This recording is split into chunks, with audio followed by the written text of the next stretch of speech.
പ്രതികരണം ഉണ്ടാകും. ചെന്നിത്തല പ്രതികരിക്കുന്നു എന്നാണ് നമുക്ക് മനസ്സിലാക്കേണ്ടത്. എന്തായാലും മാധ്യമങ്ങളെ അദ്ദേഹം ഒഴിവാക്കുന്നു എന്നതാണ്. രമേശ് ചെന്നിത്തലയുടെ പ്രതികരണം. യെസ്, ചെന്നിത്തലയും പ്രതികരിക്കുന്നില്ല എന്ന് വേണം നമുക്ക് കാണാൻ. എന്തായാലും സജിത്ത്, ഈ മണിക്കൂറുകൾ എന്നെ അത്ഭുതപ്പെടുത്തുന്നുണ്ട്. കാരണം ഒരുപക്ഷെ കേരളത്തിന്റെ തെരഞ്ഞെടുപ്പ് ചരിത്രത്തിൽ ഇതായിരുന്നില്ല കോൺഗ്രസിൽ നിന്ന് നേതാക്കന്മാരുടെ ചടുലമായ പ്രതികരണങ്ങൾ, വിവാദ പ്രസ്താവനകൾ, അതൊക്കെ വന്നു കഴിയേണ്ട സമയം കഴിഞ്ഞു. പക്ഷെ ഇപ്പോഴും നേതാക്കൾ പാലിക്കുന്നു. ഇതാ കേസി കൂടി എത്തുന്നു, മൂന്നാമൻ. ഇതാ അതായത് രാഷ്ട്രീയത്തിൽ ഒന്നാമനാണ്, കേരളത്തിലും ഒന്നാമൻ എന്ന് തന്നെ സാങ്കേതികമായി പറയാം. പക്ഷേ 3 പേരുകൾ, ആ 3 പേരുകളിൽ ഇപ്പോൾ ഉയർന്നു നിൽക്കുന്ന ആ 3 മുഖങ്ങൾ ഇതാ വളരെ കൃത്യമായി ആസ്ഥാനത്തേക്ക് എത്തുന്നു, ഇന്ദിരാഭവനിലേക്ക് എത്തുന്നു. കെ.സി. വേണുഗോപാൽ, വി.ഡി. സതീശൻ, അതോടൊപ്പം തന്നെ രമേശ് ചെന്നിത്തല.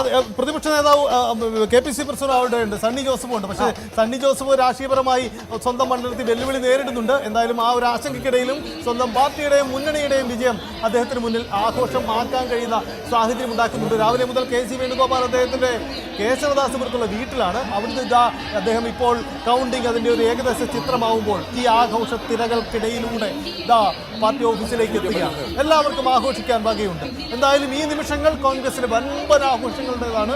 അതിനുശേഷം സ്വാഭാവികമായും തർക്കങ്ങൾ, വിഷയങ്ങളൊക്കെ ഉണ്ടാവും. എന്തായാലും അതൊക്കെ നടക്കട്ടെ. പക്ഷെ എന്തായാലും ആ മുന്നണിയുടെയും പാർട്ടിയുടെയും തിരിച്ചുവരുന്ന വലിയൊരു സാധ്യതയാണ്. മാത്രമല്ല ദേശീയ രാഷ്ട്രീയത്തിൽ ഇന്ന് പ്രസക്തി ഏറെയാണ്. ബി.ജെ.പിക്ക് ബദൽ ഏറ്റവും വലിയ പാർട്ടി കോൺഗ്രസ് ആണ്. തൃണമൂൽ കോൺഗ്രസ് പരാജയപ്പെട്ട സാഹചര്യത്തിൽ കോൺഗ്രസ് മാത്രമേ കേരളം പോലെ ഒരു സ്റ്റേറ്റിലൂടെ അവർ തിരികെ വരും. കേരളത്തിലേക്ക് കൂടി കെ.സി. വേണുഗോപാൽ എത്തുന്നു. ആദ്യം രമേശ് ചെന്നിത്തല എത്തി, അതിന് പിന്നാലെ കെ.സി. വേണുഗോപാൽ എത്തുന്നു. അല്പസമയത്തിനകം വി.ഡി. സതീശനും ഇന്ദിരാഭവനിലേക്ക് എത്തുമെന്നാണ്. എല്ലാവരും മാധ്യമങ്ങള് മൈക്കുമായിട്ട് നിരന്തരം നിൽക്കുകയാണ്. പക്ഷേ ഇപ്പൊ ഞങ്ങൾ എന്തായാലും പ്രതികരിക്കുന്നില്ല. ഞങ്ങൾ ഒന്നിച്ചേ ഉള്ളൂ. ഞങ്ങൾക്ക് പറയാൻ ചില പ്രധാനപ്പെട്ട കാര്യങ്ങളുണ്ട്.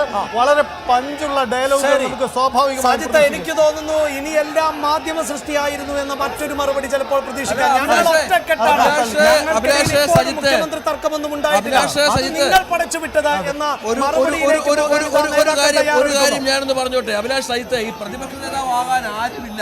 ജയിച്ചത് റിയാസ് മാത്രം. ആരെ പ്രതിപക്ഷ നേതാവാക്കും? പ്രതിപക്ഷ നേതാവെന്ന് കരുതിയിരുന്ന പല ആളുകൾ വേണമെങ്കിൽ പിണറായി ജയിച്ചാൽ പിണറായിക്ക് ആവാം, അല്ലാതെ പിണറായി മാറി നിന്നാൽ ആര് പ്രതിപക്ഷ നേതാവാകുമെന്ന ചോദ്യം കൂടി ബാലഗോപാൽ പിന്നിലാണ്.